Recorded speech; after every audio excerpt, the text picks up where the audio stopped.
अच्छा, एक एक पॉइंट ऑफ व्यू जो अभी फ्लोट कर रहा है वो ये है कि ये शायद आज रात तक की गेम है, उसके बाद कल तमाम सिचुएशन नॉर्मल हो जाएगी, मुल्क नॉर्मल हो जाएगा, ये एहतजाज भी ख़त्म हो जाएगा, डिस्पर्स हो जाएगा, कुछ भी नहीं होगा। लेकिन आप जो दूसरा पॉइंट ऑफ व्यू दे रहे हैं कि ये अभी अभी स्टैंड स्टिल पे है और ये 2 दिन बाद या 24 आवर बाद इसका हमें कोई कुछ इसकी शक्ल निकलती हुई दिखाई देगी। नहीं, शक्ल तो आपको अभी से नजर आना शुरू हो गई है ना। हाँ। देखिए ना, अगर पूरा इस्लामाबाद बंद है, सारे शहर बंद हैं, तो हुकूमत ने कोई रिपोर्ट्स हैं तो उन्होंने ये सारा बंद किया हुआ है ना, वरना क्यों हुकूमत खुला रहने देती है? इंटरनेट बंद है, हर चीज बंद है। तो हुकूमत की घबराहट जो है वो तो हमें सामने ही नजर आ रही है। लेकिन जो अगर बेहतरीन तरीका तो यही था कि देखें, बातचीत होती, मुज़ाकरात होते, और कोई शराइत ऐसी नहीं थी पीटीआई की कि जिसके ऊपर इमरान खान की कि जिसके ऊपर हुकूमत को कुछ जिद करनी चाहिए थी। खसूसन जो सियासी कैदियों की रिहाई का मामला था और आइन और कानून के मुताबिक कैदियों से सलूक का मुतालबा था, वो तो कोई ऐसा मुतालबा नहीं था कि उसके ऊपर जो है वो कोई ऐसी जिद जी, की मैं जाती। मुज़ाकरात की तरफ भी हुकूमत ने दूसरा रास्ता भी अपनाया है, बातचीत भी की है, लेकिन मैं उसके ऊपर आती हूँ। लेकिन एक और डिटेल में जाना चाहूँगी, क्योंकि ये एहतजाज ऐसा मामला है कि पीटीआई ने ये दावा किया था कि ये फाइनल कॉल है और बानी पीटीआई की रिहाई तक ये कॉल जारी रहेगी। और ये तभी मुमकिन हो सकती है कि हुकूमत ने, डिस्पाइट ऑफ के हुकूमत ने तमाम रास्ते बंद कर दिए, पूरे मुल्क को जैम कर दिए, जो अब एक समाजी ज़िंदगी है वो भी मुतासिर हो रही है, नो डाउट। लेकिन इसके बावजूद भी जब तक पीटीआई अपना एक एहतजाज जो दावा कर रही थी लोग इस्लामाबाद लेकर नहीं पहुंचती, इसकी कामयाबी नज़र नहीं आ रही एक पॉलिटिकल पॉइंट ऑफ व्यू से। तो आप समझते हैं कि ये पहुंच जाएंगे, इस्लामाबाद पहुंचेंगे, हर सूरत पहुंचेंगे, चाहे 2 दिन लगे, जो आप कह रहे थे 4 दिन लगे? नहीं, 100% पहुंचेंगे।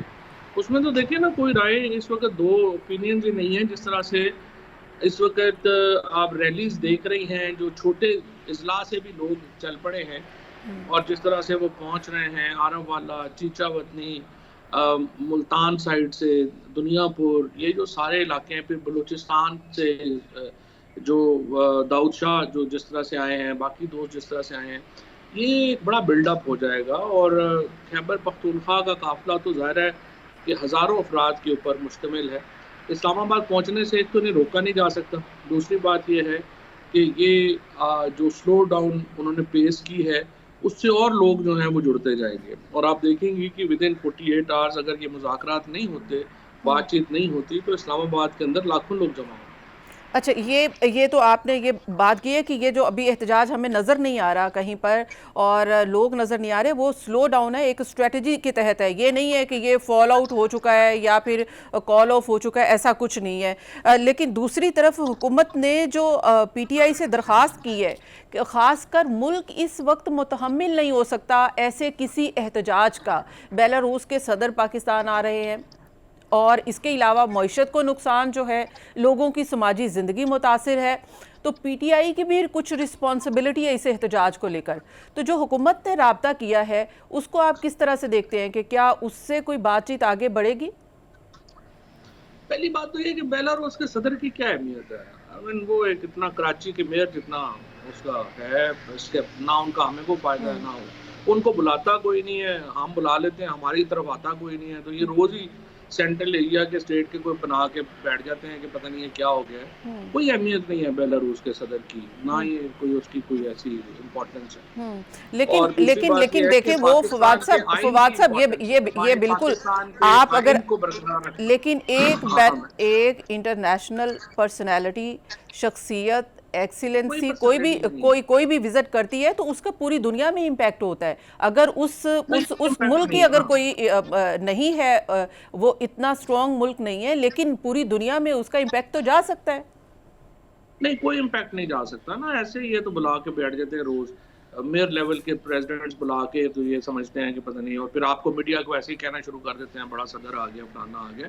हाँ। ये तो इसको खुद भी तो आप लोग देखा करें ना कि इसकी क्या अहमियत है, क्या इंपॉर्टेंस है, ऐसे लेके बैठ जाते हैं। अपने रिसर्चर्स को कहा करें कि थोड़ा सा देखा भी करें कि जब गवर्नमेंट कुछ चीज इन्फॉर्मेशन फीड करती है तो उसको जरा उनको पता होना चाहिए कि उसकी क्या अहमियत है। पहली बात तो ये है कि इस दौरे की कोई अहमियत नहीं। दूसरी बात यह है कि पाकिस्तान के आइन के लिए जदोजहद हो रही है, जो हर शख्स पे फर्ज है पाकिस्तान के आइन के लिए जदोजहद करना, वो चाहे पीटीआई में हो ना हो, वो पाकिस्तानी है तो उसका फर्ज है कि वो पाकिस्तान के आइन की बहाली के लिए जदोजहद करे। जो एक इलीगल हुकूमत हमारे ऊपर बैठी हुई है, जो एक धांधली शुदा मैंडेट का नतीजा है, उनको हक ही नहीं बनता कि वो ऐसे गैर मुल्की सरबराहान के पीछे छुपने की कोशिश करें या ये करें।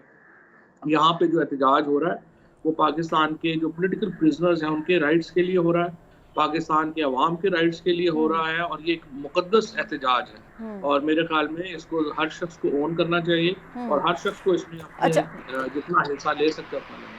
जाहिर है कि तारीख गवाह है कि 126 दिन का पीटीआई का धरना हो, चीन के सदर का आना हो या बेलारूस के सदर का आना हो, और वो बात एक ही है, एक ही मानी में इसको डिप्लोमेटिक वे में अगर देखा जाए तो एक ही वे है अकॉर्डिंग टू डिप्लोमेट जो नॉर्म्स है उसके अकॉर्डिंग। चलें, आप नहीं उसको तस्लीम करते, आगे बढ़ते हैं। अगर बात कर ली जाए इस एहतजाज के नतीजे में क्या हासिल होने वाला है, इसके एहतजाज के नतीजे में पीटीआई का ये दावा है कि बानी पीटीआई को रिहाई करवाई जाएगी, लेकिन आपने जैसे कहा कि मुज़ाकरात कब तक शुरू होते हैं। अब इस एहतजाज की सूरत में पीटीआई मुज़ाकरात करना चाहती है, ये प्रेशर टैक्टिक्स के तौर पर इस एहतजाज को यूज करना चाह रही है।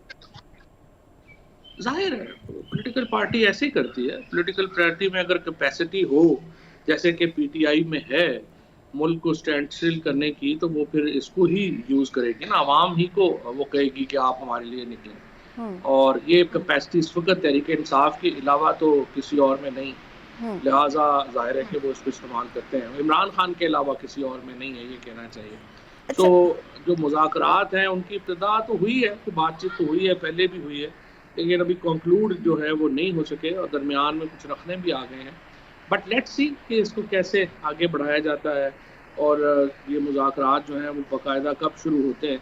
और इसको मेरा तो ख्याल यही है कि बातचीत से होने चाहिए। जिस तरह मैंने कहा कि कोई ऐसा मुतालबा तो है नहीं कि जिस पे अमल ना हो सके। पॉलिटिकल प्रिजनर्स को जो राइट्स हैं देना, वो तो आईनी और कानूनी तकाजा है और हुकूमत को पूरा करना चाहिए।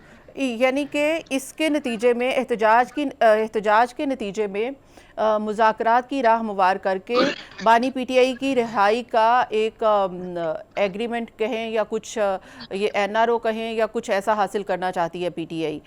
इस एहतजाज की सूरत में लाखों लोग जमा करके बानी पीटीआई को बाहर जेल से ले आएंगे, ऐसा नहीं है, ये भी पता है पीटीआई को। क्यों?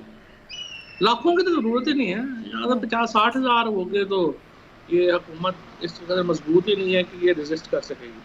बहुत लंबी चौड़ी तो जरूरत ही नहीं है। तो बांग्लादेश इतना लंबा चौड़ा एहतजाज की जरूरत ही नहीं है। यहाँ तो हुकूमत बहुत ही कमज़ोर है और इसके जो हालात हैं वो बड़े पतले हैं। ये तो आप देखते हैं कि अगले 48 घंटों में प्रेशर कितना बिल्ड होता है और कैसे हुकूमत जो है वो चलती है। ये आसान नहीं होगा हुकूमत के लिए इसको टैकल करना, और मुझे उम्मीद है कि अवाम की फतह होगी इंशाअल्लाह।